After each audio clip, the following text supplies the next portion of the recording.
Iran এবং ইসরায়েলের মধ্যকার সংঘাত আবারও মধ্যপ্রাচ্যের উত্তপ্ত রাজনৈতিক মঞ্চে ফিরে এসেছে। ২০২৫ সালের মাঝামাঝি সময়ে এসে দুই দেশের মধ্যে নতুন করে সংঘর্ষের আশঙ্কা প্রকট হয়েছে। ১৩ জুন ইসরায়েল ইরানের কয়েকটি গুরুত্বপূর্ণ সামরিক অবকাঠামো এবং পারমাণবিক স্থাপনায় আকস্মিকভাবে হামলা চালায়। এই হামলা চালানোর মাধ্যমে এই সংঘাতের সূত্রপাত ঘটে।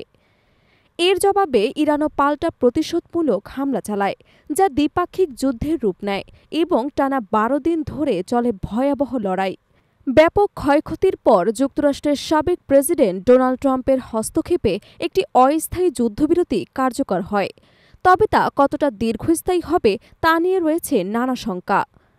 এই যুদ্ধবিরতির পেছনে কূটনৈতিক চাপে ইরান তাদের সামরিক কৌশল পুনর্বিন্যাস করেছে এবং প্রতিপক্ষের ষড়যন্ত্র মোকাবিলায় গোপন অস্ত্রভান্ডার প্রস্তুত করেছে বলে আন্তর্জাতিক গোয়েন্দা সূত্রগুলো ধারণা করছে। ইরান দাবি করেছে, তারা এমন এক আধুনিক এবং ভয়ঙ্কর অস্ত্র তৈরি করেছে যা মুহূর্তের মধ্যেই ইসরায়েলের প্রযুক্তিভিত্তিক অবকাঠামো ধ্বংস করতে সক্ষম। কথিত এই অস্ত্রের নাম ইএমপি বা ইলেকট্রোম্যাগনেটিক পালস, যা বৈদ্যুতিক এবং ইলেকট্রনিক যন্ত্রপাতিকে এক নিমেষেই অকার্যকর করে দিতে পারে। ইএমপি মূলত একটি শক্তিশালী তড়িৎচুম্বকীয় তরঙ্গ, যা বিস্ফোরণের মাধ্যমে নির্গত হয় এবং এর প্রভাবে বৈদ্যুতিক জাল, রাডার, স্যাটেলাইট এবং সামরিক যোগাযোগ ব্যবস্থা সম্পূর্ণভাবে নিস্তেজ হয়ে যায়। বিশেষজ্ঞদের মতে, প্রযুক্তিনির্ভর ইসরায়েলের সামরিক অবকাঠামোর জন্য এটি হতে পারে ভয়াবহ ধ্বংসাত্মক। ইরানের সর্বোচ্চ নেতা আয়াতুল্লাহ আল খামেনি প্রত্যক্ষ তত্ত্বাবধানে দীর্ঘদিন ধরেই দেশটি একটি গোপন অস্ত্রভান্ডার গড়ে তুলছে বলে ধারণা করা হয়।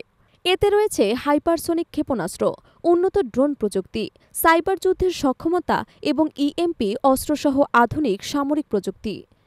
এসব অস্ত্রের অনেক কিছুই এখন প্রকাশ্যে না আসলেও ইরানের বিভিন্ন সামরিক মহড়ায় এবং ক্ষেপণাস্ত্র পরীক্ষায় সেই সামর্থ্যের ইঙ্গিত মিলেছে। ডোনাল্ড ট্রাম্প এক প্রতিক্রিয়ায় বলেছেন, ইরানের এই গোপন অস্ত্রভান্ডার বিশ্বকে নতুন এক বিপদের দিকে ঠেলে দিচ্ছে এবং তা কেবল ইসরায়েল নয়, গোটা বিশ্বের জন্যই হুমকিস্বরূপ। এমন পরিস্থিতিতে মধ্যপ্রাচ্যের অন্যান্য দেশ যেমন সৌদি আরব, সংযুক্ত আরব আমিরাত, লেবানন এবং সিরিয়া সহ যুক্তরাষ্ট্র, চীন, রাশিয়া এবং ইউরোপীয় শক্তিগুলো উদ্বেগের মধ্যে পড়েছে। কারণ এই সংঘাত দুই দেশের সীমারেখা ছাড়িয়ে আঞ্চলিক এবং বৈশ্বিক অস্থিরতার দিকে এগিয়ে যাচ্ছে। ইসরায়েলও ইতোমধ্যেই তার প্রতিরোধমূলক ব্যবস্থা পুনর্বিন্যাস শুরু করেছে এবং আন্তর্জাতিক মিত্রদের সঙ্গে নিরাপত্তা এবং কূটনৈতিক আলোচনা চালিয়ে যাচ্ছে। সাম্প্রতিক উত্তেজনায় সবচেয়ে গুরুত্বপূর্ণ বিষয় হল, এই সংঘাত এখন আর শুধুমাত্র সামরিক শক্তির প্রকাশ নয়, বরং প্রযুক্তি এবং কৌশলগত বুদ্ধিমত্তার এক ভয়ঙ্কর প্রতিযোগিতা।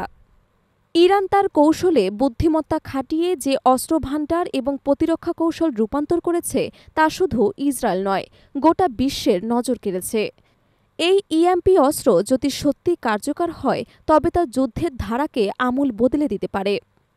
এমন এক সময়ে যখন বিশ্ব ইতোমধ্যেই ভূ রাজনৈতিক সংকট, অর্থনৈতিক অনিশ্চয়তা এবং জলবায়ু পরিবর্তনের মতো চ্যালেঞ্জ মোকাবিলা করছে, তখন ইরান ইসরায়েল যুদ্ধ একটি নতুন এবং ভয়াবহ অধ্যায়ের সূচনা করছে।